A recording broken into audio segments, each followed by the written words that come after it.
good morning once again. Thank you and welcome to our Sunday Zoom service and to those who have joined us via FB live streaming. So welcome and good morning. And I pray that everyone has a very merry holidays. Now we'll be continuing with our 12 truths that I have learned in 2023. But actually it far exceeded the numbers, hindi lang po 12, but this is one thing that God wants me to share sa inyo po, yung mga natutunan ko that you can really perceive it at understand it fully. Pero yung mga marami pa pong naituro sa akin at nagkaroon ako ng understanding. Marami pa po yan, kaya lang po ito muna tayo, okay?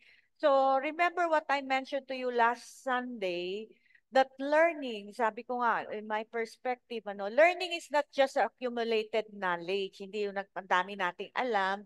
In the spiritual aspect po, ito po is something that will impact your life, just like what I have learned, it impacted my life and that it changes the inclination ng pagkatao ko. Kasi sa bilang Kristiyano, we are speaking more of about the spiritual life. Okay? Kaya in the world, sabi nga dito na accumulated knowledge is about how much we know. Okay? You can grow in knowing science, physics, and every aspect ng education. But in the spiritual aspect, more on ito po yung magbibigay ng pagbabago sa ating desire, sa ating pagkatao. Dapat ito po yung nangyayari sa bawat isa. So when you say that you are growing, you are learning, meaning marami ka nang ina-apply sa Word of God. Remember, the just shall live by faith. Kasi ibig sabihin, lahat ng nakasanayan natin, iiwan natin at i-apply na natin yung Word of God. That is what learning is all about. Okay? Now, in Romans 1, 6 to 17, for I'm not ashamed of the gospel of Christ, for it is the power of God to salvation for everyone who believes, for the Jew first and also for the Greek. For in it the righteousness of God is revealed from faith to faith, as it is written, the just shall live by faith. So dito po, sa scriptures na to, sabi dito, that I'm not ashamed of the gospel, for it is the power of God unto salvation.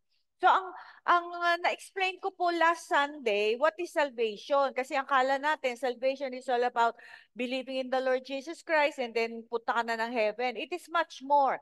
Bakit sabi niya, the power of God unto salvation? Because we are not really saved fully. We are in the process. Kaya through the Word of God, makikita natin na doon po yung kasagutan ng lahat ng ating struggles in life. Tapos sabi doon, the just shall live by faith. Bakit by faith? Kasi kailangan, naintindihan natin, ano ba ibig sabihin ng faith? This is the truth number 7. Kasi maraming understanding ng faith is all about believing. Even demons, sabi nga sa James, they believe in God. So what does faith do to us? It should always bring transformation when you say you have faith. The Bible says that all things are possible if you can believe. So makita natin na pwede, lahat pwede. Kung ito po ay naka-align sa kalooban ng Diyos, hindi pwede yung gusto mo lang dahil to entertain and to accommodate your pleasure. Hindi po. Ang ibig sabihin dito, everything is possible to those who believe. Ano yung pinapaniwalaan mo? So dito nag-umpisa, repentance means a turning towards God. The second thing, which is like a twin with repentance for receiving God's forgiveness and salvation, is faith. The Bible says in Ephesians 2:8, we are saved by grace through faith. These are two important words that we find coming in the New Testament and they have a very simple meanings. Ano po yun? The Bible says that all things are possible if you can believe. So next. The Bible speaks a lot about faith. Jesus Christ, when He came to earth, encouraged people to have faith in God. Lagi sinasabi ni Jesus Christ yan have faith in God. In fact, that was one of the primary themes of His entire ministry, have faith in God. The Bible says nga sa Ephesians 2:8 na kailangan po that maintindihan natin, tayo po nailigtas sa pamamagitan ng biyaya niya at yung grace niya mag-ooperate po yan through our faith. Kaya importante yung dalawa po yan, no? Next. Ano yung grace? So sabi natin that is empowerment. We can say it is God's hand reaching out to give us His help. That is grace, okay? His blessings, His forgiveness, His strength for every task we can ever in life. Then what is faith? Faith is our hand reaching up to take the help and those blessings from God. So makita natin, grace will always start from God, His hand reaching to us. Ngayon, nasa atin yun. If we will believe or trust God, then our hand will reach out to the hand of God. So makita natin, grace and faith will come together and then doon natin mararanasan yung kasagutan ng ating panalangin. Now, if I were to give you a Bible and if you have to receive it, you need to stretch out your hand and take it, di ba? It is faith. When God in grace offers me something, I reach out my hand to take it. I told you in earlier study that God will not force anything down on our throats.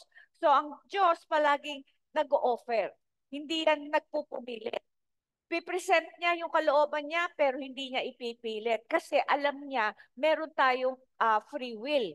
Kaya yung free will na yun, importante na a-adjust. Ibig sabihin na, oy, natuto ako. Ibig sabihin yung kalooban ko na sanay na matigas ang kalooban ko sa gusto ko. Ngayon, yung aking natututunan, nababasag yung kalooban ko, natututo ako, yung kalooban ko, basag, my whole being it will turn towards what God's will is. Yun ang ibig sabihin. Kaya nga, hindi niya ipipilit yung kalooban niya, ipipresent lang niya. Ngayon, pag pinresent ni Lord, yung gusto niya, yung kalooban niya, nasa atin yun if we will take it. He will not force us to accept something which we don't want to receive because He has given us freedom of choice. He doesn't want mindless robots that just do what He has programmed them to do. He wants us to make a choice. Faith is not just believing about God, but also trusting His Word. So makita natin, maraming tao naniniwala sa Diyos. Anong klaseng Diyos? Kanya-kanya yon. Kaya lang, faith is something deeper. Ibig sabihin, meron kang pinangahawakan. His word is the substance. Kasi sabi sa Hebrews 11:1, faith is a substance of the things we hope for. So paano tayo lalago sa faith kung wala naman tayong alam sa Word of God, di ba? So kailangan alam din natin yung Word of God. Kasi hindi lang yan na, oy, i-claim mo yon. You see, when we take communion, God has given me a greater understanding of partaking of communion. When we partake of the communion, di ba the bread is the body of Christ. The body of Christ, sabi nga, Christ is the Word of God. The blood is the one that really cleanses us, purifies us. And this is because of His death, we are reconciled to the Father. Ngayon, when we partake of our communion, okay, we are partaking of the Word. Ibig sabihin, kailangan meron po tayong personal promises from God. Kasi every time you partake of the bread, you are partaking of that rema, yung revealed promise ni Lord. Lagi mong kinakain, lagi mong meditate until makita mo magkaroon ng manifestation. Then when we partake of the cup, this is the blood, ibig sabihin that you have faith that the blood of Christ continues to purify us, cleanses us.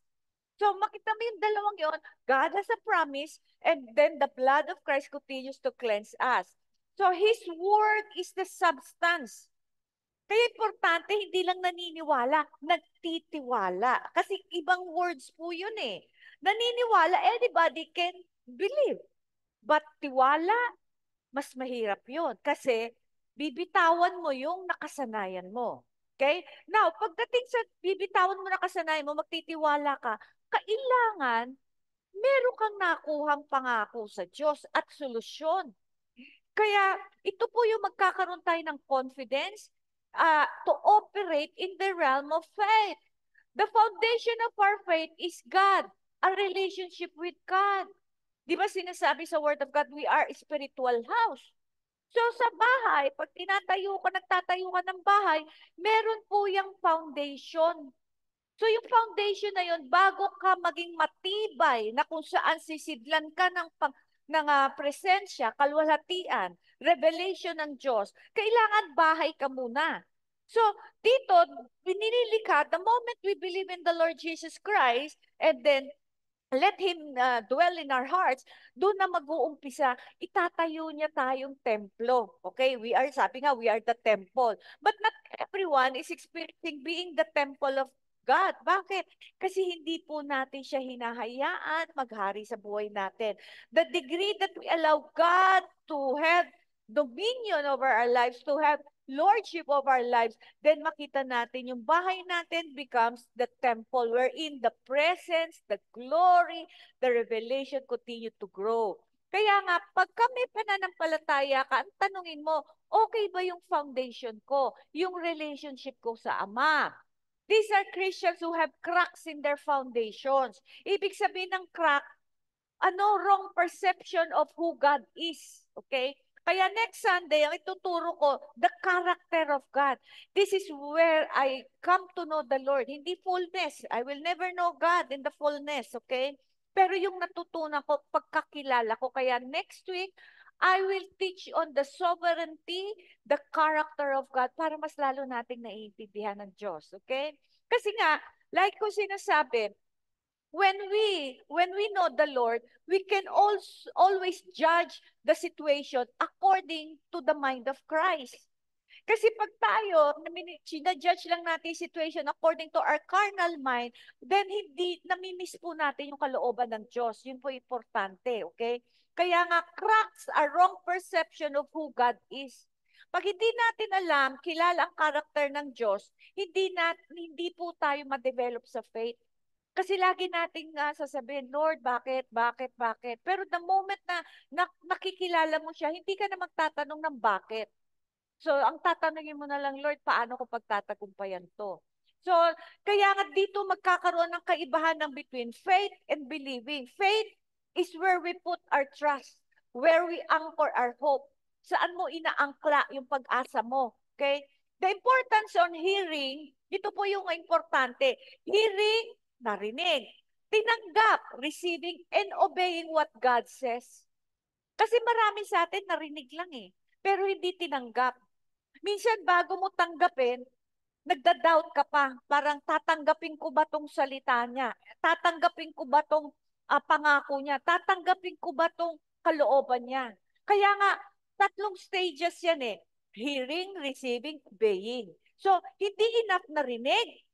Minsan tatanggapin mo, sige tanggap ko yung sinasabi ni Lord. Kaya lang, marami ang hindi makasunod. Kasi mahirap po ang kalooban ng Diyos. Kaya marami hindi lalago sa kalooban ng Diyos kasi narinig, tinanggap, hindi sumunod. Application is very important because this is where faith will operate. Kasi kahit tinanggap mo, narinig mo, tinanggap mo, hindi ka nagsumunod, yung faith mo will continue to dry up. Kaya maraming Kristiyano manlalamig. Kaya sinabi ng Panginoon that to those who endure to the end will be saved.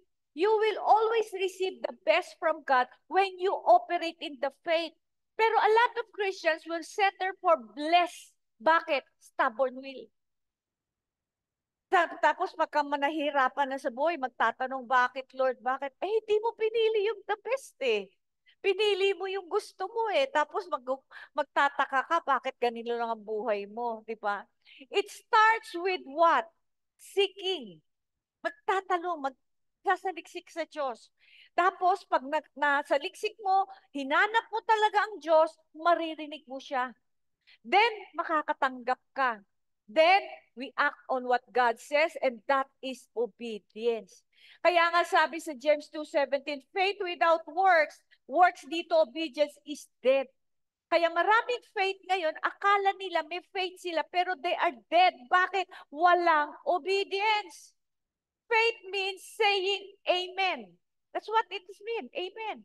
When God has said something to you, faith is always based on the word of God. Faith comes by hearing and hearing by the word of God. You cannot have faith if you don't listen to God. Abraham heard God first, then he said amen. In the same way with us, faith is based on what God said. Yung lalong-lalo na yung rema. Ibig sabihin, personal promise niya sa atin. So, ibig sabihin, the more you receive a promise from God, the greater faith you have. Ibig sabihin, marami kang i-anchor mo yung pagkatao mo sa narinig mo sa Panginoon. Bakit? Si Lord ang nagsalita eh. Ang tao pag nagsalita, papalpak pa. Pero ang Diyos, He will never fail. Okay? So, kailangan meron kang you have something to hold on, a substance. Kaya di ba like ko sinasabi, I have a personal, may medical condition ako. Lagi na lang sinasabi ng doktor talaga hindi ako tatagal, mga ganyan-ganyan. Pero sabi ni Lord, this sickness will not end in death. So sabi ko, apa, habang meron ako ganito sakit, ako mamatay. Where did I get that? Dahil sabi ni Lord, this sickness will not end in death. So makita mo, I have something to anchor. I have something to hold on. Okay? There are times masama pakiramdam ko, syempre, bobombard ka ng doubts. Ayan na. Pero sabi ko, hindi. Sabi mo, hindi ako mamatay eh. So makita mo, you go on. Because God wants us to really believe, trust in His Word. Kaya nga, pag wala kang pangako on a certain problem or trials, anong pangahawakan mo? Wala. Kaya madalas, we live presumptuously na baka sakali. Mahirap po yung ganong klaseng pamumuhay na baka sakali. Hindi pwede na ikaw anak ng Diyos, mamuhay sa baka sakali. Para ka na lang, para kang tumataya sa sugal, baka sakaling manalo, baka sakaling mahit ko yung jackpot. Hindi ganun ang buhay Kristiyano. Dahil ang buhay Kristiyano, sabi, the just shall live by faith. Meaning, meron akong inaasahan dahil may narinig ako. Kaya that is the importance of seeking God, receiving from God, then accepting it, then I act on it. Then pag nakumpleto mo yung proseso na yon, then you're walking in faith. Kaya lang maraming mali yung paniniwala sa faith eh. Naniniwala lang, but hindi nagtitiwala. Where do you base your trust if you do not hear from God? That is the importance of having faith, is because you heard from God. Without hearing from God, you have no faith. You are presumptuous and you are what? Just para bang suntok sa buwan. Gagawin kaya ni Lord to? Gagawin ba to? You see, you have no promise. That's why it is important that we seek God. Kaya nga, lagi ko pong sinasabi, at CRCM family, I always push you to ask and seek God. Importante po yan, okay? Then truth number 2, yun po yung truth number 7, okay? Ito ngayon, nasa 8 tayo. Yung 7, live by faith, meaning, you heard from God, you have a substance. Now, prayer, okay. Truth number 8, one of the most important things in life of a Christian is talking to God. That is prayer. Have you ever thought about that? One of the greatest privileges we have is that we can talk to God just like we talk to any other man. And we can hear Him talk to us as well. Kaya we cannot continue looking at what Jesus spoke and taught His disciples about speaking to God, what we call prayer. And prayer is communicating with God, talking to God. Okay? Ang communication, two-way yan. Okay? Napansin niyo po ba, pag ikaw nakikipag-usap, nakikinig ka rin. Okay? Kaya lang bakit madalas, ang Kristiyano, madalas magsalita, hindi nakikinig. Pag pinresent mo na yung gusto mo sa Panginoon, aalis ka na. Okay na, bahala ka na. That's not prayer. Okay? It's just, it's a immature way of a Christian, a believer. Like, gusto mo lang hingi ka lang ng hingi. Para bang may tatay ka, tay, pahingin allowance, tay, pahingin pagkain, tay, pahingin. Pero yung magsasalita na yung tatay mo, aalis ka na. Okay? That is not communication. The most important thing about prayer is not the words, but the attitude of heart with which we approach God. Yun po yung importante sa Diyos.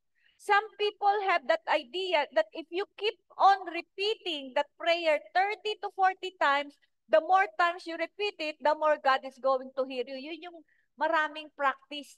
Pagka paulit-ulit 30 times maririnig natin ng Diyos. Alam nyo, kahit magdamag tayo mag-prayer, kung mali ang attitude ng heart natin, God will not hear us. Remember, sa Bible, I've encountered many times, and the Lord, He heard So, God knows everything. And yet, bakit sa Bible, merong na-encounter ako binabasa, and the Lord heard the prayer.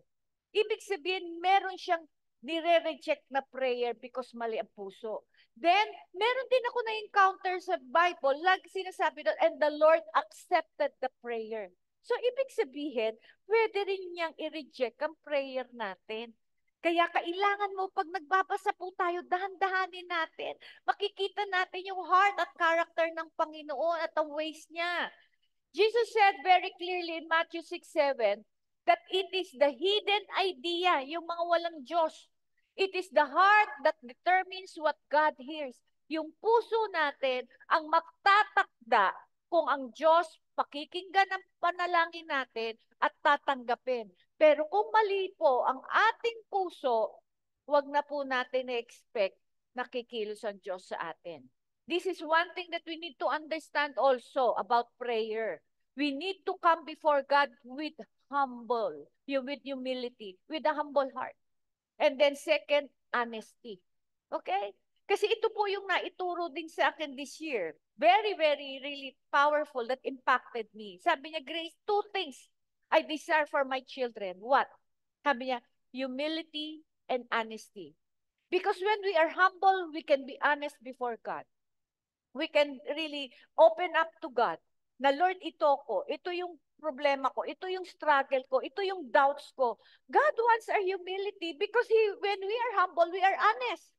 Because a proud man can always hide. Nagtatago yan eh. Eh, alam naman ng Diyos eh. Just like Adam, di ba, when he sinned against God, when he disobeyed, anong unang tanong ni Lord? Adam, where are you? Hindi ba alam ng Diyos kung nasaan siya? Hindi ba alam ng Diyos kung anong ginawa niya? Bakit nagtanong ang Diyos? The very first thing that God said, He asked Adam, where are you? Tapos, ang una-una sinabi ni Adam, binlame niya yung si Eve, binlame naman ni Eve si serpent. Tapos may tinanong si Lord who told you you were naked? Kasi sabi niya, because I hid because I was naked. Sabi ni Lord, sino nagsabi sa iyo, hubad ka? You see, when God asks questions, it doesn't mean that He doesn't know. He wants us to know. Tayo yung gusto niyang i-deal. Okay? Kaya nga pag tayo po lalapit sa panalangin, lagi sinasabi na, submit to God, humble yourself before God. So, kailangan ang gusto po ng Diyos ay humility, that we can come and be honest about ourselves, our situation, or what we feel. Huwag tayong magtago sa Diyos. Di ba si Adam, ang una-unang ginawa niya, nagkasala siya, nagtago siya. Ganyan din ang attitude ng tao ngayon. Hindi tayo makalapit sa Diyos na merong kumbaba kasi tinatago natin, hindi natin maamin. Lord, alam mo, ganito ko eh. Bakit hindi natin ma-admit sa Panginoon na may diferensya tayo, na may galit ako eh, meron akong tampo eh, may offended ako eh. Bakit? Kasi we're too proud to admit. Kaya pag ikaw lumapit ka, nag-pray ka, mararamdam mo na parang ang layo ng Diyos. Hindi naman lumayo ang Diyos. Ikaw, bakit? Hinarangan mo yung communication mo kay Lord. Bakit? May tinatago ka kasi. Just like the Bible says, those who conceal their sins will not be blessed. Sabi doon, kung ikaw, tinatago mo yung kasalanan mo, hindi ka pagpapalain. Eh bakit aminin na lang natin? Alam mo bakit, mga kapatid? Ang sakit kasing aminin yung katotohanan.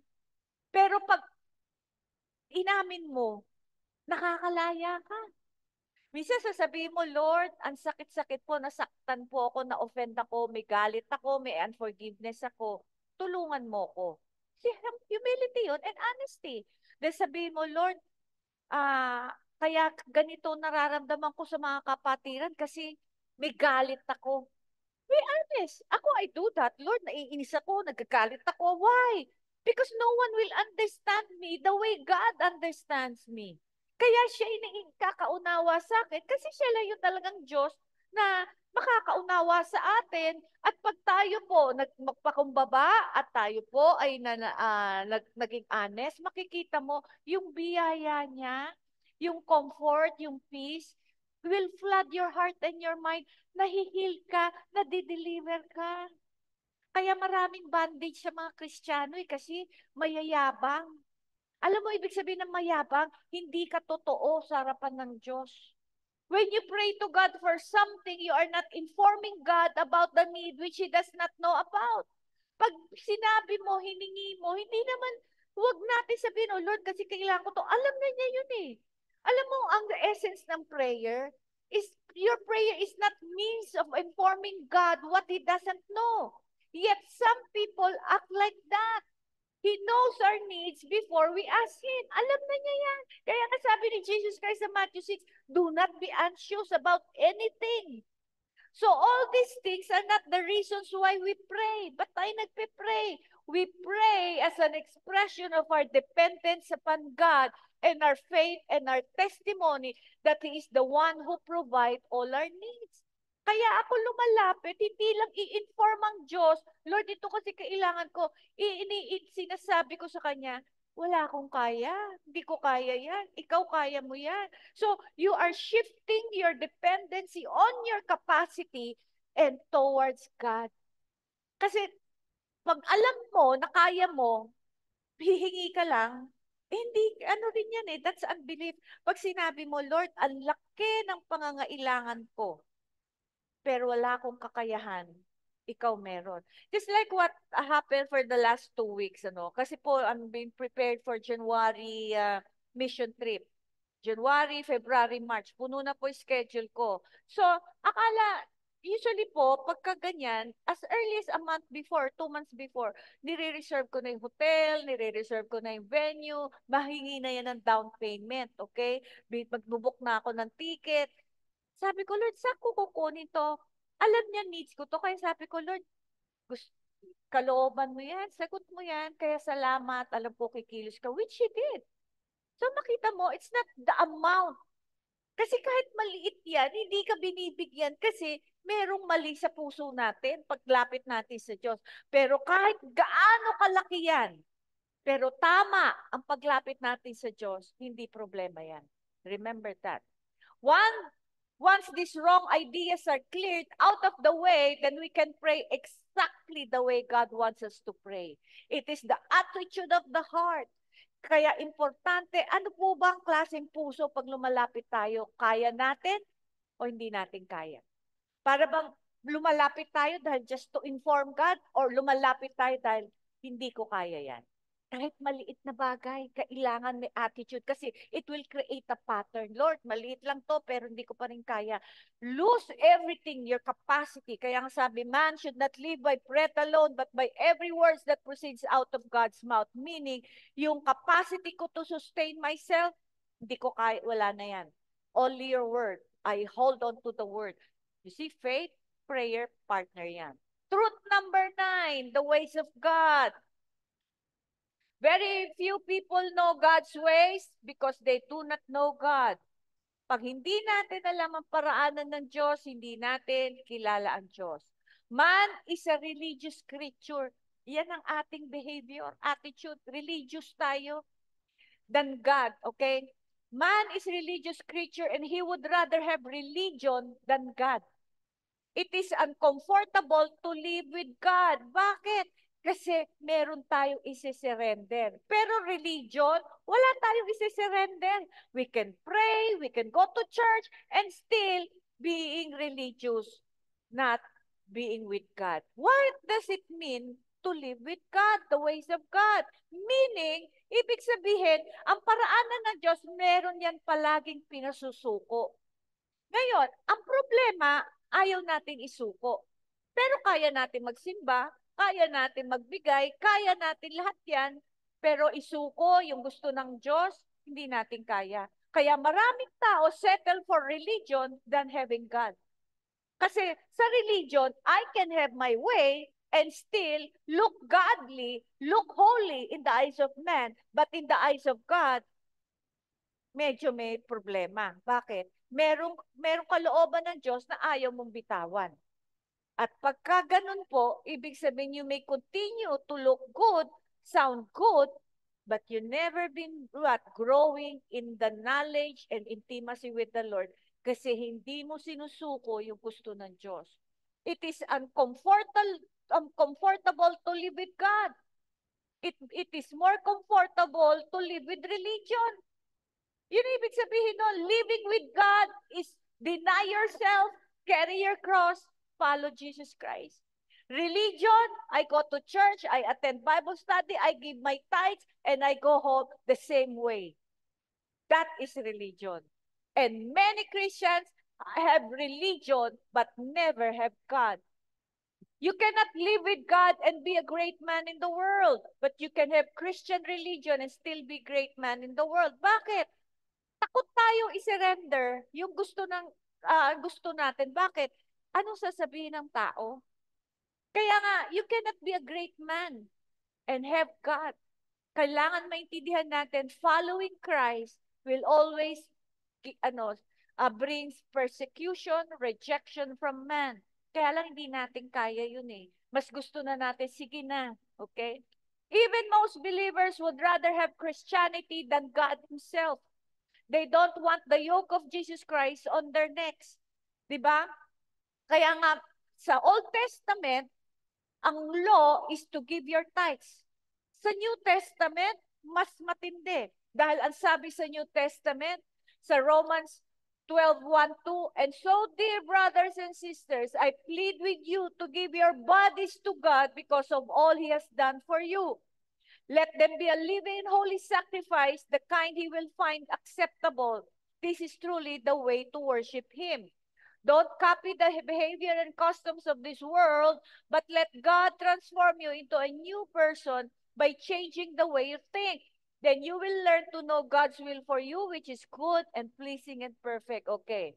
Sa Old Testament, ang command ng Panginoon is give your tithes. Sa New Testament, New Covenant, wala na pong tithing. Okay? Ang hinihingi ng Diyos is you offer your life as a living sacrifice. Mas mahirap yun. Kaya ang tao, mga believers ngayon, mas mabuti pag magbigay na lang ng tithes kaysa ibigay ko yung buhay ko.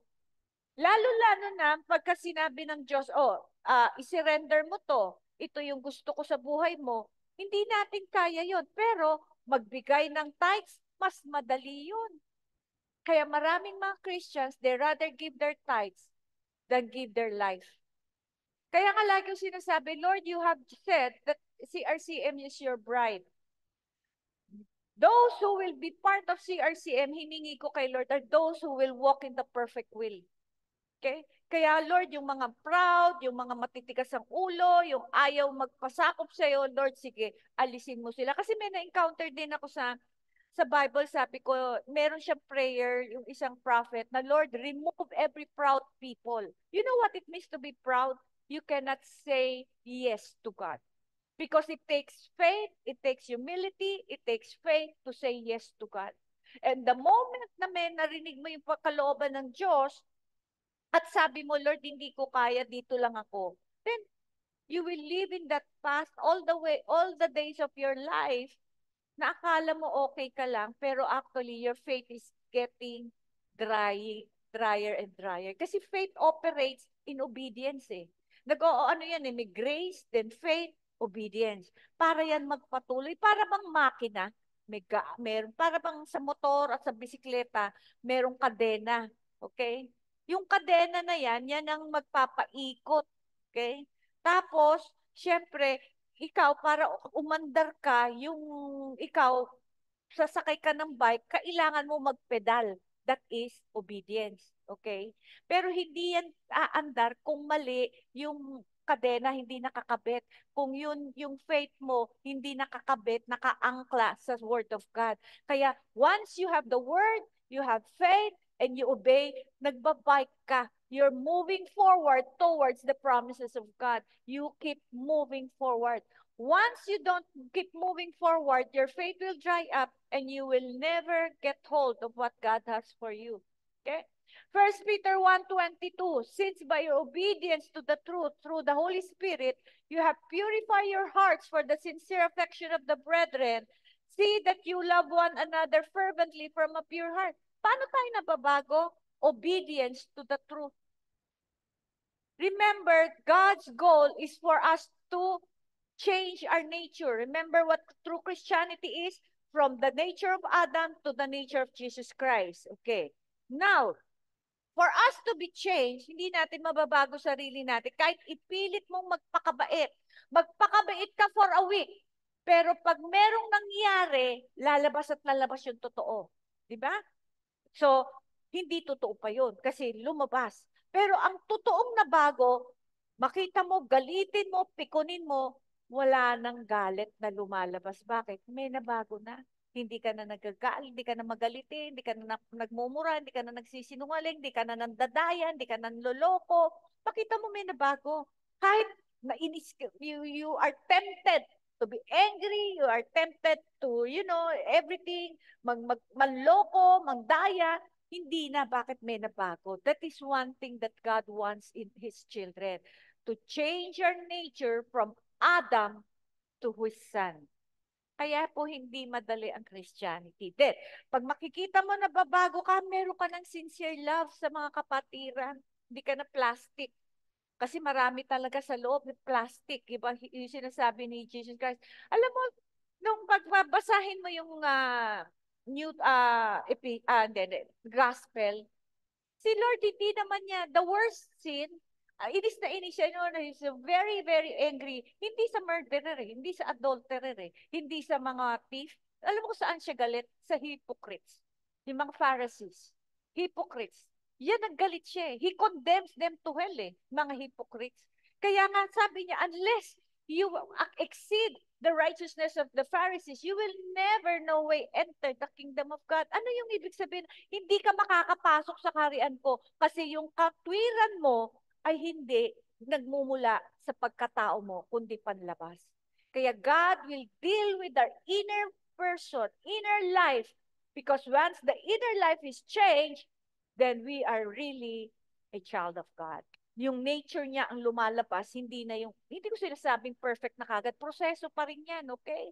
So, pero at least yung inclination mo na dati, di ba na sample ko sa inyo yung pig and cat, ilublob mo yan pinaliguan mo na yung pig, pinaliguan mo na yung cat, tapos naglalakad sila, nahulog sila sa putek, yung pig, magsasawsaw pa yan, mag-i-enjoy sa pig, sa mud. Pero ang cat, tatalon yan eh. Tapos ililik niya yung sarili niya, lininisin niya. Ganun na ang totoong may pagbabago. Bakit? Ayaw mo na ng kasalanan, ayaw mo na ng dumi. Madali ka nang makonvict. At pag nagkamali ka, nadapa ka, nagkasala ka, alis ka kagad. Samantalang, ang pig, yung mga sabi nga nila na, di ba ang pigs mahilig yan sa putek, sa mga dumi, yung mga ganyan. Pag nasawsaw siya doon, ini-enjoy pa niya. Kaya mga kapatid, pag ini-enjoy niyo pa yung kasalanan, ano po ang ibig sabihin nun? Yung nature natin, hindi pa rin nabago. Kailangan yung nature natin na bago na.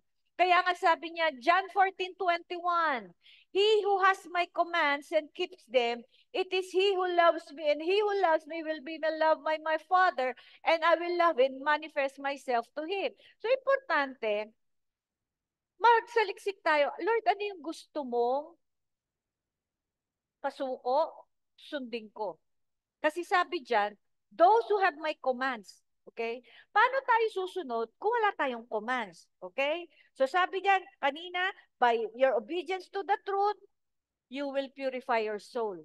Ang connection niyan, to those who have my commands. Ako nagtanong, ano yung gusto mong isuko ko, ano yung gusto mong sundin ko, gusto mong i-give up ko, then pag sumunod ako, yun yung sinasabing, mababago ako dahil ito rin ang patunay na mahal ko ang Diyos. Hindi yung katulad ng sinabi ko kanina, narinig natin, tinanggap natin, pero hindi natin in-apply, that is not loving God.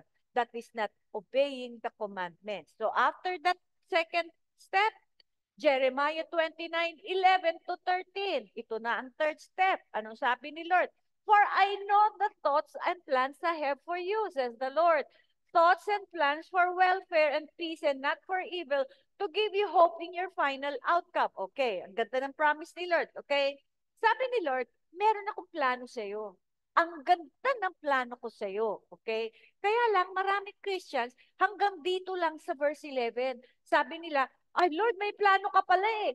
Ang ginawa natin, nagplano rin tayo sa buhay natin. Nakalimutan natin yung verse 12. Ano yung verse 12? You will call upon me, and you will come and pray to me, and I will hear and heed you. Ibig sabihin, alam ko may plano ang Diyos, pero kailan tanungin ko, anong plano niya? Okay? Then, ano sabi niya? I will seek, then you will seek me, inquire for, require me as a vital necessity. Okay. Pag nagsasaliksik tayo sa Diyos, simply because, sabi doon, na kasi kailangan kita. And find me, sabi ni Lord, magpapahayag ako, magpapakilala ako, I will reveal myself when you search me with all your heart. Pag sinalisik mo ako ng buong puso, okay, we have to develop the habit of listening to God. God speaks every day, but most believers do not listen to Him. Even those who read the Bible every day do not listen to God. Listening to God is not the same with reading the Bible. You can read the Bible like you read a storybook and never hear what God is trying to say in your heart. Kaya nga, ang tanong, nagbabasa po ba kayo o gusto nyong saliksikin ng Diyos? When you're reading the Bible, you always ask God, Lord, reveal your heart to me. Yun po ang ibig sabihin na nagsisik tayo kay Lord. Kasi kung nagbabasa lang tayo dahil gusto lang natin ng maraming alam o maraming isi-share, pero hindi to patungkol sa'yo, you are accumulating knowledge. You are not hearing God. Kasi sabi nga, hearing, listening is entirely different from reading the Bible. Okay? Kaya nga, you can read the Bible like you read a storybook and never hear what God is trying to say in your heart. Test yourself. Do you study the Bible to get knowledge of or to obey God? So, tanungin natin. Yan ang ways ni Lord. Part lang yan, ha? Kasi marami pa po. Okay?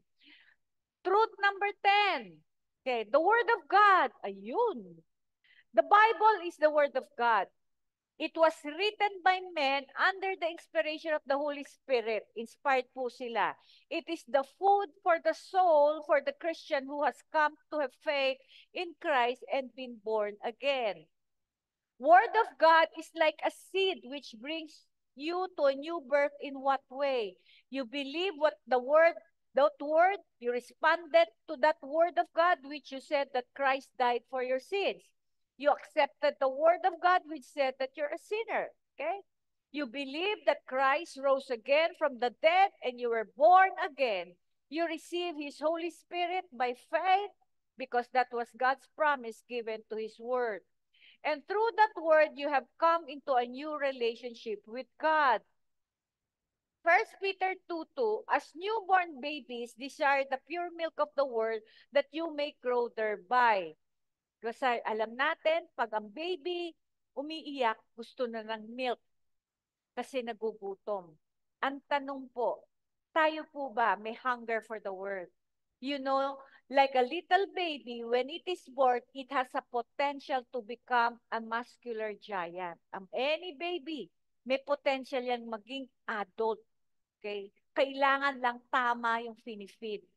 But it's not going to grow into that if it does not eat its food and drink its milk. So, hindi rin lalago ang bata pag hindi po nabibigyan ng tamang nutrisyon, especially milk. It has to be fed and it has to eat its food in order to grow. So, lahat tayo lalago pag kumakain po tayo ng salita ng Diyos. This is, I'm speaking about spiritual. And this is the mistakes that many Christians make. They think that once their sins are forgiven and they have received the Holy Spirit, that's it. Hindi po. God wants to make each one of us demonstrations of the Word of God written in human form. So, ibig sabihin, kailangan po yung salita ng Diyos ay masaksihan ng mga taong hindi nakakakilala sa Diyos. Kasi nga, importante, nagiging tayo ay saksi. Remember, sabi ni Lord, I will give you power to be my witness. Kaya, pag ang salita ng Diyos na ipapahayag natin, nakikita sa buhay natin, ibig sabihin, we are growing and we becomes matured. Okay? How does that happen? Through God, renewing our way of thinking so that we begin to think like He thinks. Okay? When we begin to think like He thinks, we begin to act like He would act. Kasi ang lahat ng action, nagmumula yan sa isip. You see, our whole inner life controls our external behavior. So pag ang iniisip mo lagi naiinis, mahirap ang buhay, yan ang lumalabas. Okay? And that's why God's word says, don't be conformed to the world. Okay? Now, ang sabi rin sa word of God, the word of God is the lamp unto my feet and the light unto my path. Okay? Ang word of God, ano yan? Light natin every step. The word of God is never a street lamp. You know what a street lamp? Okay. Lakad ka sa isang street. Pag may mga post yan, may light post, di ba makita mo nakailaw? Kita mo yung buong street. Ang word of God, it does not work that way. Ang word of God, sabi, a lamp unto my feet and a path, okay? So, ibig sabihin, one step ang revelation. Why?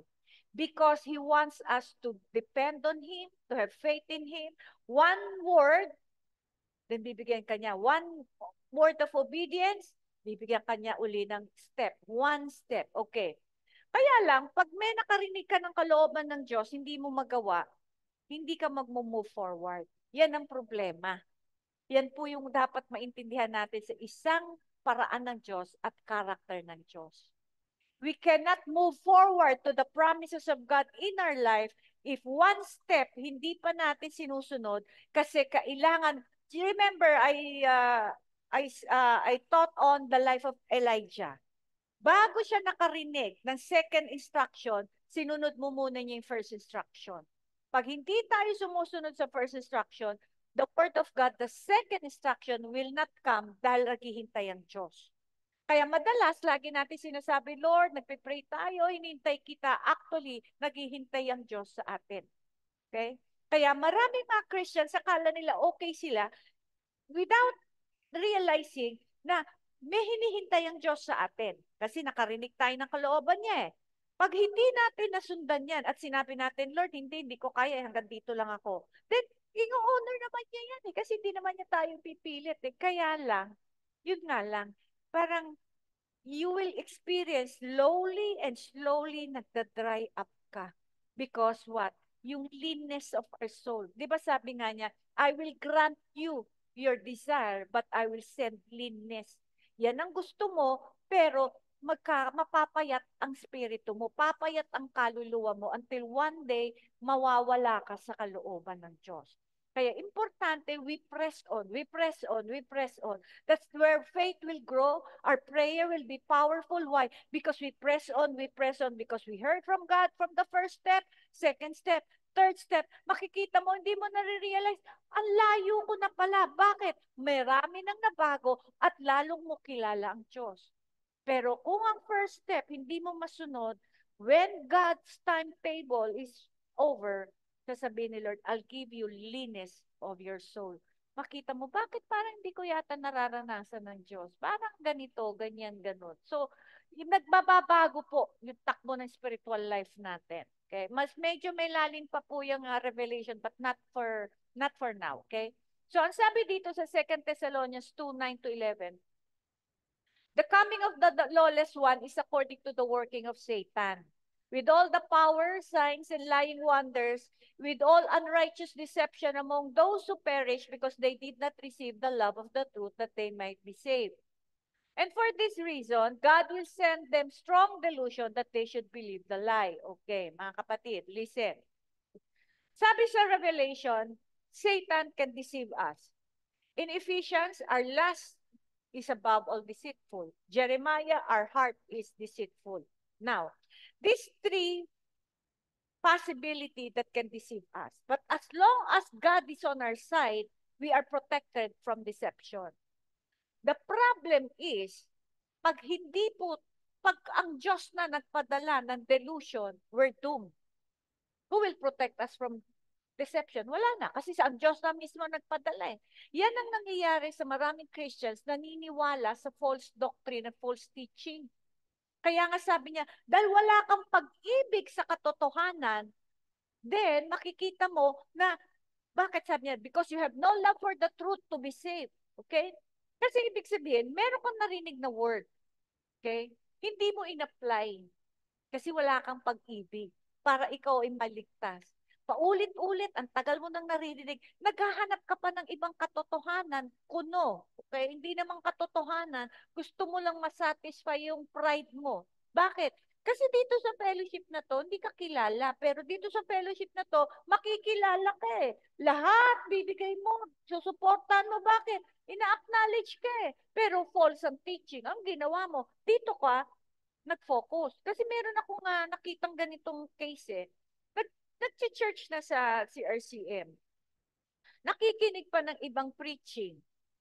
Kasi sa CRCM, I will not let you be popular because kahit ako, wala akong heart maging popular. Okay? So, pag may magbibigay sa ministry, hindi ko ina-acknowledge. Okay? Napansin niyo, hindi ko ina-acknowledge. Bakit? I don't want to lose your reward. Dahil sabi ni Jesus Christ, na when you i-broadcast mo yung binibigay mo, you have your reward. Eh, bakit ko irarab kita ng reward sa heaven? Kaya hindi ko ina-acknowledge. Eh kaya lang, dito sa ministry na to, ina-acknowledge ka nung nagbigay ka. So anong gusto mo? Dito ka sa ina-acknowledge ka, false doctrine. So, pakinig ka ng pakinig, pero pag Sunday, dito ka, pero Monday to Friday, dito ka sa mali. So, sino ang mas matagal mong panahon nakikinig? You don't have the love for the truth to be saved. God sends delusion for you to believe a lie. Darating ang time, hindi na tayo mape-preserve ng Diyos from the lies and deception and false teaching dahil matigas sa ulo natin because of our pride. Kaya lahat, pinapaniwalaan mo, kahit nadadaya ka, naluloko ka, paniniwalaan mo dahil it caters to your pride. You believe a lie. Remember, the word of God sa Matthew 13:25, patandaan natin to. But while he was sleeping, his enemy came and sowed also darnel, weeds resembling wheat, among the wheat and went on his way. Ganito magtanim ang kaaway ng false teaching. Okay? Magtatanim yan ng false teaching, tatanggapin mo. Bakit? Wala kang alam sa Bible eh. Okay? Umalis na siya. Hindi niya kailangan bantayan yung false teaching na yan. Kasi alam niya, yung corruption natin, tatanggapin yan. Okay? Kaya lang, pag ang word of God, tinanggap natin sa Luke, tingnan natin yan. Sa Luke 13:6-9, he also spoke this parable. A certain man had a fig tree planted in his vineyard, and he came seeking fruit on it and found none. Then he said to the keeper of his vineyard, look, for 3 years I have come seeking fruit on this fig tree and find none. Cut it down, why does it use up the ground? But he answered and said to him, Sir, let it alone this year also until I dig around it and fertilize it.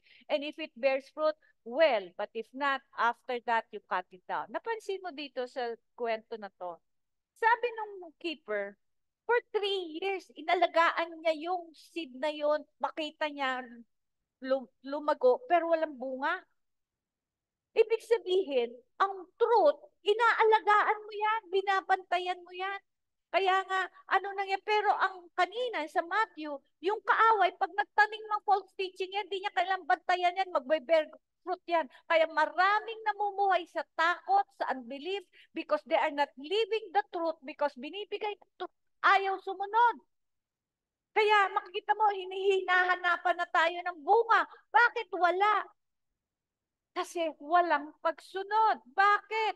Kasi maraming naririnig na mas madali. Dito kasi, pag tinuturo sa'yo, may kailangan isi-render, may kailangan sundin. Pero sa ibang church, sa ibang religion, ala, you can live as what you want. Kaya mas mahirap. Aalagaan mo sa prayer, aalagaan mo sa seeking God, aalagaan mo sa obedience, aalagaan mo sa faith. Imagine seed of truth, lahat yun kailangan i-apply mo. Alagaan mo, kailangan ma-apply mo, kailangan pamuhay mo. Eh yung false teaching, di mo kailangan ipamuhay yan. Mas mahirap ang truth kaysa false teaching. Kaya maraming tumatanggap ng false teaching. Tapos makikita mo, bakit hindi lumalago? Hingi ng prayer. Bakit? Wala nang pakinabang sa kaharian ng Diyos. Tapos magtataka tayo, ba't di tayo lumalago? Ba't di natin nararanasan yung abundant life? Why? Because you cannot really love the truth.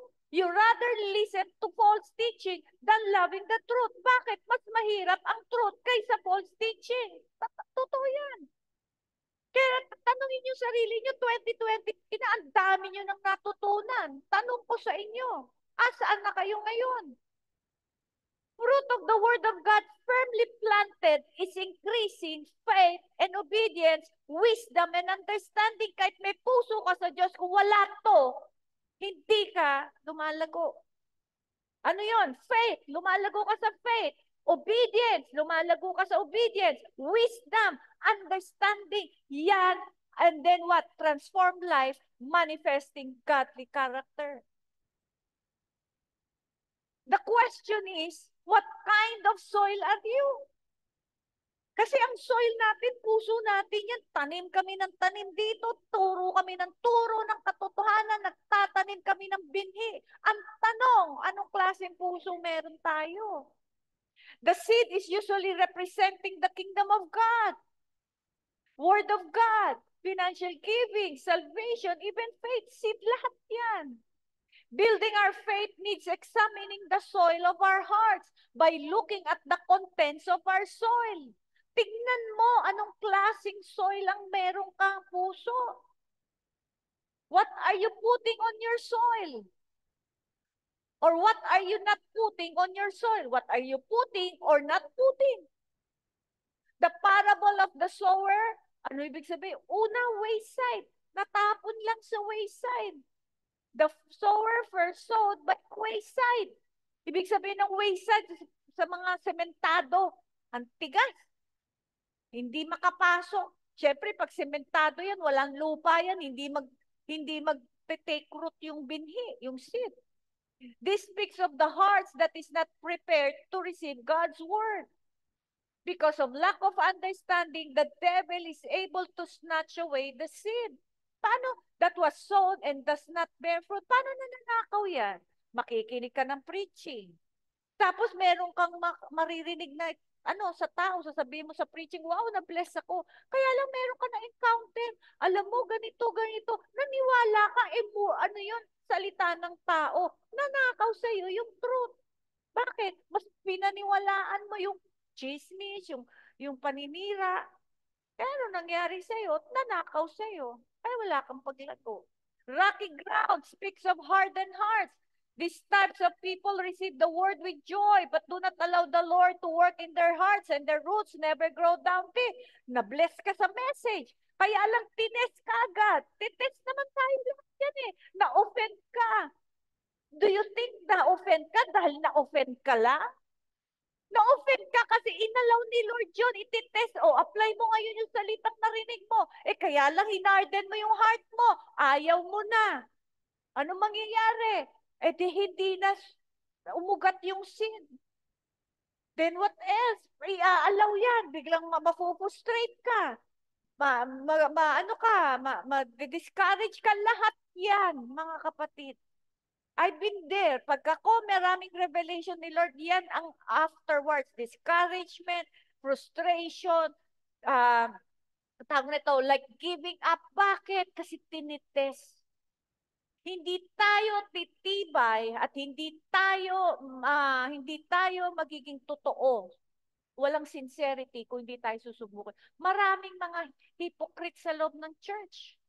Kunyari mabait, pero meron tinatagong ugali. These types of people receive the word with joy, but do not allow the Lord to work in their hearts, and their roots never grow down deep. Walang paglalim. Napansin niyo ba pag ang halaman walang ugat, anong nangyayari? Isang hangin, nabubunot. As a result, when trials and sufferings come their way, they fall back again, become offended, and do not produce fruit. The thorny grounds represents Christians whose hearts are filled with cares, maraming alalahanin, riches, pleasure of life. They choke the word of God that was sown in their hearts, so they do not bring any fruit to perfection and maturity. Maraming alalahanin. Minsan nang nagpatunay ang Diyos, hindi nagpabaya. O ngayon, umulit sa trials. Ayun na naman, alalahanin na naman. Yung mga gusto na naman ang mangyari. Bakit? Ayaw isuko yung gusto. Bakit? Nag-aalala sa mga pangangailangan, kinabukasan. Na, nasubukan mo na ang Diyos, tapos ngayon, ulit lang naman ang test kasi gusto niya, lumago tayo sa faith. Balik na naman tayo sa grumbling, complaining, unbelief. So wala rin nangyari sa binhi.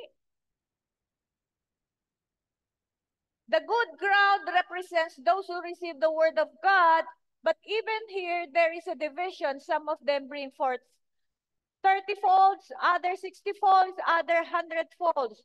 Those who grow in pure heart and diligent spirit will bring forth 100-fold fruit to the Lord. Our fruits will serve as a barometer of our growth. When we allow the Lord to deal with our hearts, transformation happens. When we don't yield to His dealings, we cease to grow. Ganun lang kasimple yan, mga kapatid. The good ground corresponds to those whose hearts and minds are softened by God's calling and receive it genuinely. It is a rich and fine soil, a mind that submits itself to the full influence of God's truth. The next. When we grow, we're one step closer to God's promises. Okay.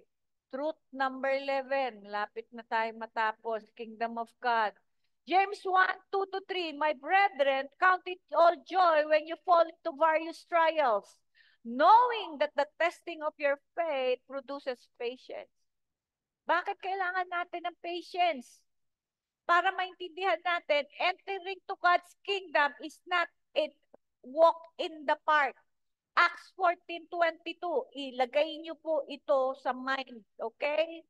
Strengthening the souls of the disciples, exhorting them to continue in the faith and saying, we must through many tribulations enter the kingdom of God. Napakalinawanag po ng salita ng Diyos. Kailangan sa pamamagitan ng tribulation para makapasok sa kaharian ng Diyos. Remember, sabi sa Matthew 24:13, who endures to the end? Wala pa tayong ending. Marami na pong nawala. Wala ng lamig dahil sa offense. The way to the kingdom of God is through trials. Very clear. The way to the kingdom of God is through trials. We will not just skate along because God has created work for us to accomplish in our lives so that we might be prepared for the kingdom. If we are not prepared for it, we will not be there. The way of preparation is for God to put us through trials just as we were going to school. We can think of trials in terms of lessons that need to be learned, character that needs to be built, attitudes that need to be adjusted. All of these put pressure on us. So tribulation, pressure, or trials is the path. All who desire to live a godly in Christ will suffer persecution. You can see that in 2 Timothy 3:12. We are going against the flow of the world, and God has designed in this way to prepare us for His kingdom.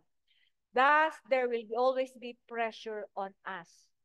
Pressure is the way to the kingdom, and patience is the necessary element for making it. If we are impatient, we will not be there. Salvation is by grace through faith, and faith is needed when we do not have what we desire, the kingdom of God. There is no need for faith if we do not have to wait. Patience is required while we are waiting. It is that simple. The way to the kingdom is through testing, trial, and the way to succeed in testing and trial is to put our faith to work by being patient. That is the path that we will exercise our faith. God will see that it is there, and His creative efforts on our behalf will work. All of us must have patience. It is there, but it has to be activated. We have to trust that God really wants us in His family. And if we want to be prepared for His kingdom, we had to better start using patience. When God put us in a difficult situation, He's not punishing us, but shaping us so we can share in His holiness. Seek God not to take away pressure, but for spiritual gain. The danger of prosperity gospel, it gives people wrong understanding of Christianity. If Jesus preached about prosperity, health, and happiness, he should be accepted. The world will really easily accept the gospel. But we know that Jesus Christ was rejected and killed because he preached about the kingdom of God, which is contradictory to what the world wants to believe. Many believers only serve God for what they can get for themselves, a welfare mentality. Temporal blessings are emphasized with little concern for having the heart change. Character is always related to pain. It means choosing right even when it hurts. Being a citizen of the kingdom means follow Christ, who is the king. Then being subject to the king means you lose your right. The Bible says that earth is filled with the glory of God. Glory means weight or imprint. So if God says the earth is filled with the glory, means it will be filled with the imprint of what the culture of God through his people. Only one in 1,000 is called to be a full-time worker. The rest, 999 of them must be in secular job. But they must know how to handle money to see the relationship that God should have and money should have. Kingdom sovereignty is opposite of democracy. Democracy does not worship the president, but kingdom worship the king. In democracy, the people choose their president. In the kingdom, sovereignty, the king chooses his people. God's interest is not to bring you to heaven, but to bring heaven on earth. God wants to extend His kingdom here on earth. Kaya intindihin po natin, if you're really up to the wants to be part of the kingdom of God, remember, it is the king who chooses his people. That's why it is important we are chosen. Truth 12, the last, why God allows evil. Okay, this is very important. Kasi maraming tarong, bakit ba ina-allow ni Lord? Let us remember this about evil. Okay? That is not outside of God's control, meaning evil is still within God's control. Yung mga nangyayari sa mundo, hawak ni Lord yan. Evil is something God knew was coming. Yet He permitted it, He accepted it, and He has provided a solution for it. That solution in Christ Jesus. If evil originated with the fall of Lucifer, the head of the angels, why did God destroy it immediately? Bakit nga ba? Diba? God could have done that. If Satan is the cause of all the evil in the world, why doesn't God destroy Satan? Why doesn't he destroy all the demons so that we would not be harassed by them? Why should people suffer in so many ways? If God does not do that, we can be certainly sure that he has a very good purpose. There are many things about God that we cannot fully understand. God's wisdom is like an ocean. Ang mind natin is like a little cup. Di natin kaya arukin, di natin kaya ilagay lahat. It can contain just a little bit of water of the ocean. So we can understand a little bit, but we cannot understand God fully. And with a little bit, with that little intelligence and understanding that God has given us, we can understand a little bit of the reason why God has not destroyed Satan. Why God permits life on earth to be difficult, so insecure, so dangerous in so many ways. One reason, if God had made life on earth extremely comfortable and easy, people would never think of eternity. Tandaan natin yan. Pag lahat masarap, we'll never even think about God.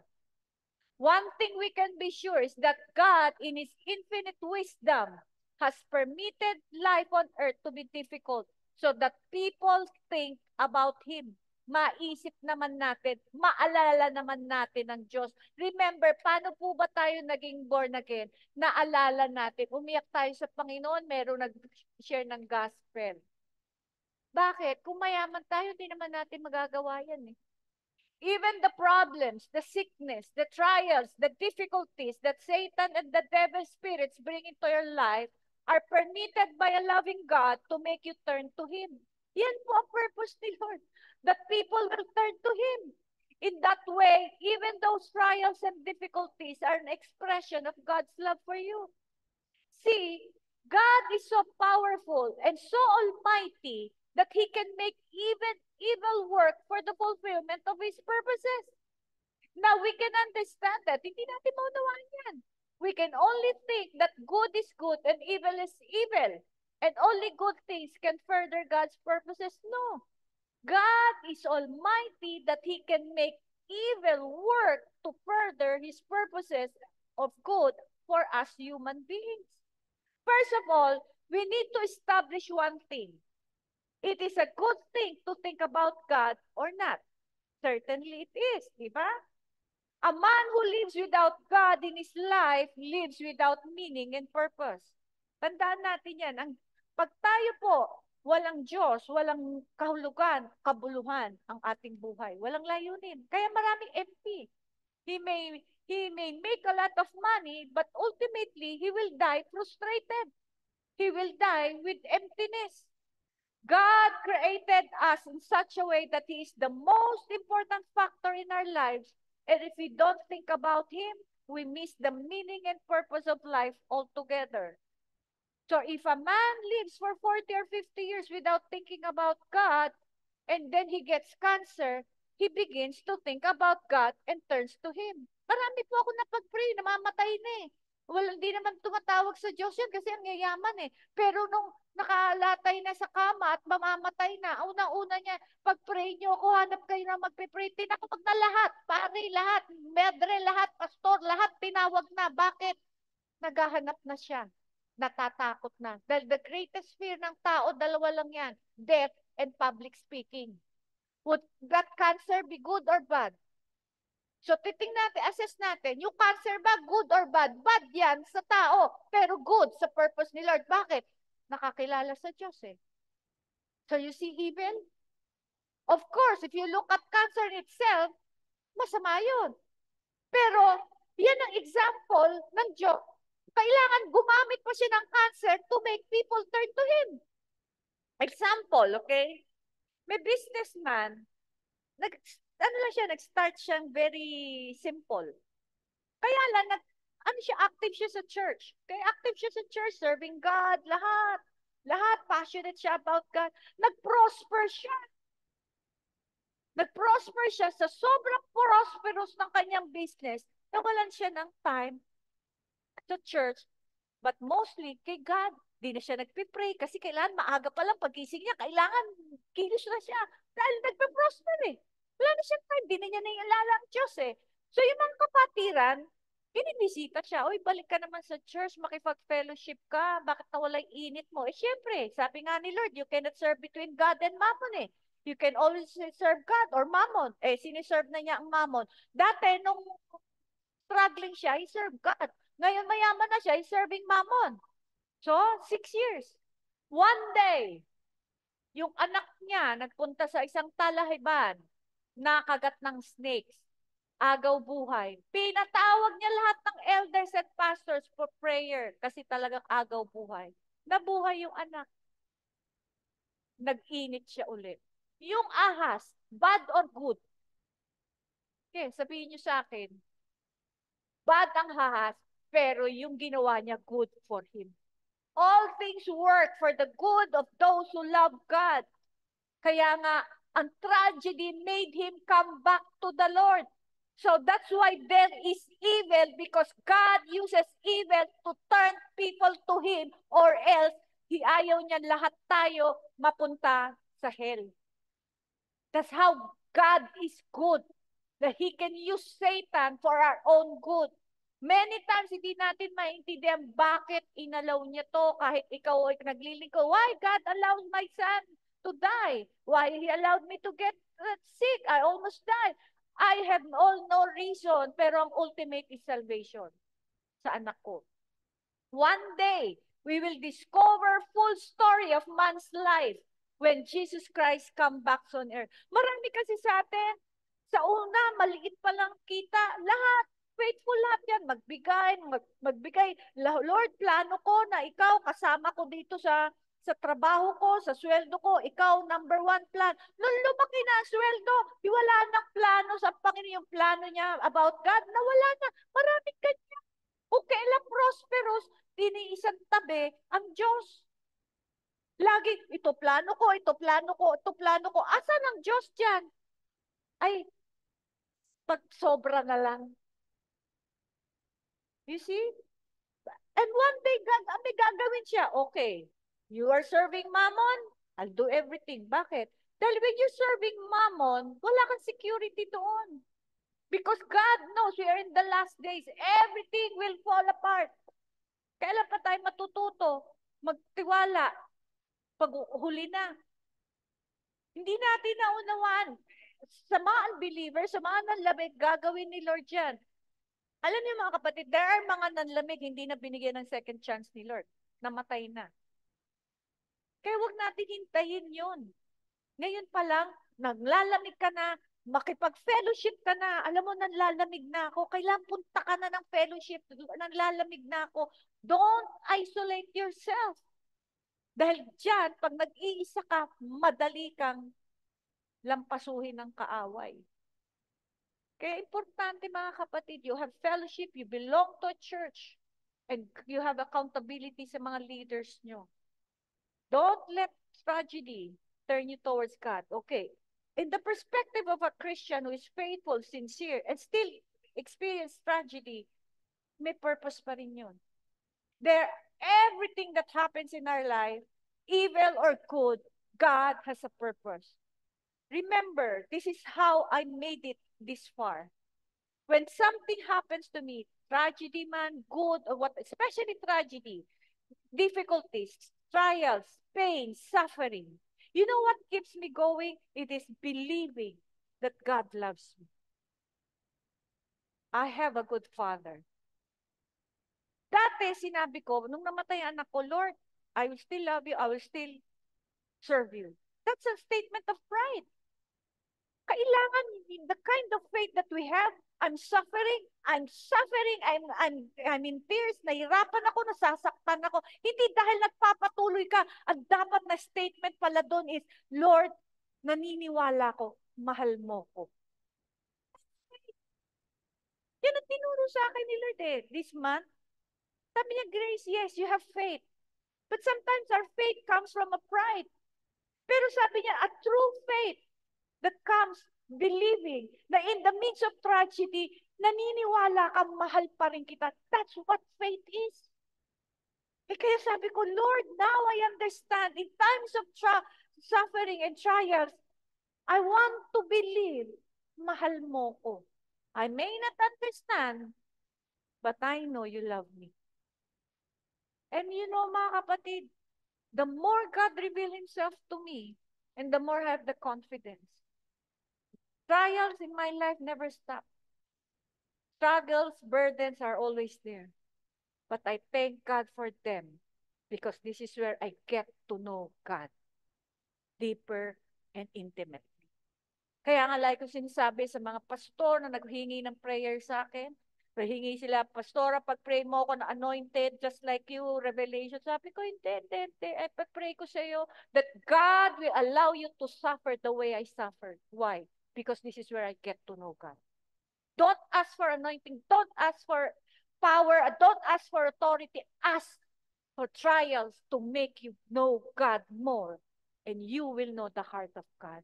And when you get to know God, then you will confidently say, Lord, now I will follow you all the way. Bakit? Alam ko mahal ka niya Yun lang, doon lang. At second, nililigay ko sa mind ko, alam mo, ginagawa mo. God knows what He's doing in my life. He allowed this, nahirapan ako, sige, alam ko, mahal mo ako, alam ko, ginagawa mo. When you have that kind of attitude, I tell you, you'll make it till the end. Confident, standing firm, enduring, and being patient. When we stand before Him and we see all the people who live on this earth from the very beginning, from the very first man, we hear their stories, we will see that God used many things to turn people away from a sinful life towards heaven. Incurable disease, sicknesses, wild animals, snakes, even poverty and suffering, and many other evils were used by God to get people to turn away from their sins towards heaven and thus to find eternal home in heaven. So we see through all these examples how God used these evil things that Satan does to save people from Satan's clutches. God's thoughts and ways are far higher than ours. We may not understand everything now, but this we will serve ultimate good to all of us and give glory to God. Remember Romans 8:8, all things will work for our own good. Only if we submit to God. But if you keep yourself away, offended, bitter, unforgiveness, it will not work for you. It will work against you. Okay? Kaya nga sabi niya, from God, through God, to God. Lahat ng mula sa Diyos, sa pamamagitan niya, at balik lang sa Kanya. The Lord commanded us to make disciples. A disciple means to be a follower of Christ. This is what I do in CRCM. I make disciples, follower of Christ. I will simplify to you what it means to be a Christian. Si-simplify ko na lang sa dami yung narinig this year.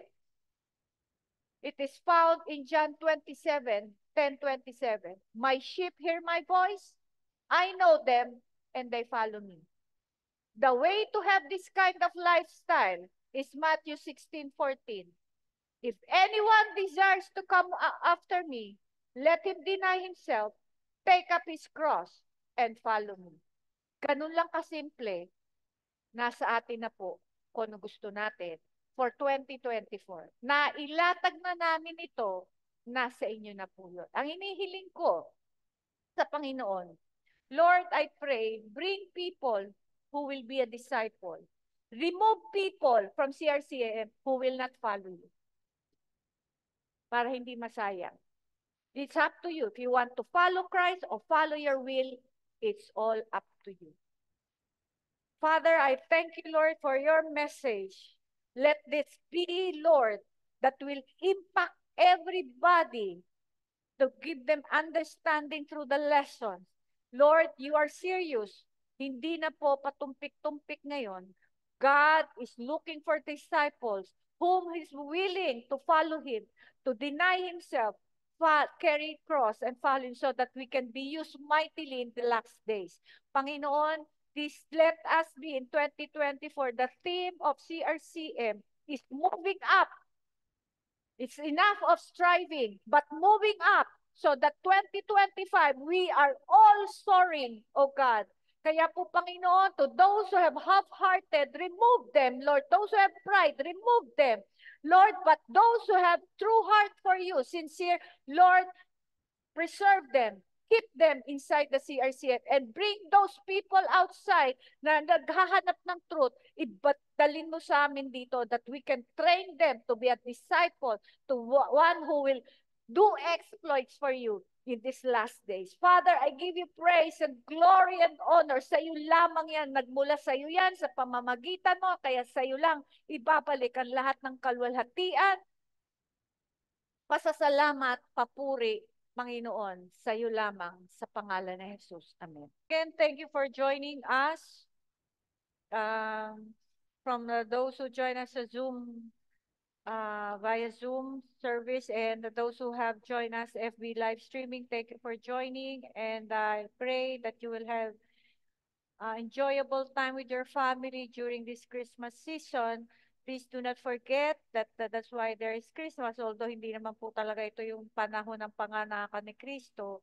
But remember, nasa apit yung mga pamilya, no? Imbis na magbigayan ng regalo, magpatawaran, magbigayan ng pag-ibig, ng kapayapaan, wag na natin i-bring up yung past, kundi just enjoy your life, okay? And to those CRCM, ang ating, ano ba to? Next retreat will be in Bohol. So, medyo mahal po yung budget sa Bohol na nakitang venue at saka lugar. I was thinking na i-cancel ko. But the thing is, sinabi ni Lord sa akin, bakit mo ika-cancel? Kasi sabi ko, Lord, mahal eh. Sabi niya, Grace, kailan sila magtitiwala sa akin na I can provide. Okay? I want them to exercise their faith because you have received a lot of truth. That's why you need to exercise your faith. Kaya nga sabi, moving up. Lahat tayo move up. Okay? Hindi lamang po ako yung pinalalaki, pinalalawak ang pananampalataya. Kailangan kayo rin po.